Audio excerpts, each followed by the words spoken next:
Taksistlar o'z viloyatida ishlashi kerakligiga fikringiz? Hammaga minusda u.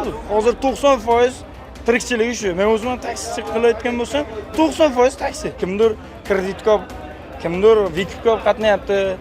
Chetdan kelib ishlayapti, shu narsani bola chaqani boqaydi. Bo'lmaydigan qaror menimcha. Bekor qilishlarni so'raymiz. Qarorga men qarshiman u qaror bo'lmaydi. O'zbekiston chiqadi ko'p qarorga qarshiman.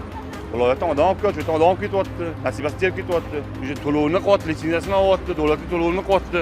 Qonun chiqarayotganlar obyektda uxlamagan, miyasini olib o'tgan. Hamma o'zini hududida qilsa, narxlar ham kamroq bo'ladi. Bardaklik ham kamroq bo'ladi. Hammamizdan baribirga ma'ni bor. Bir-biriga baribirga ham yo'l berishi qoidalari u yerda boshqa pravila, bu yerda boshqa pravila. Bu yerda ham odamlar bor-da, hamma bu yerda yursa, u yerda odamlar faqat peshkom yuribdi.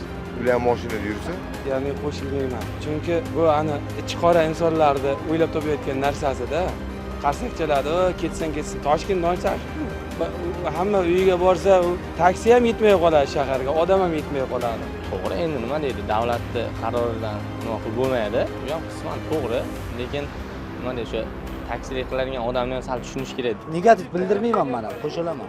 Qo'shilmayman вообще. Oilasini boqib yursa bo'ldi-da, qaytib yursa ham. Rossiyada bo'ladi, boshqa joyda bo'ladi. Bir xillan hunari shu, oylik ekanmi taksichilik qiladi. Men ham qo'shilmayman, chunki bu bo'lmagan gapdi. Viloyatda odami biznes qilib turibdi-da.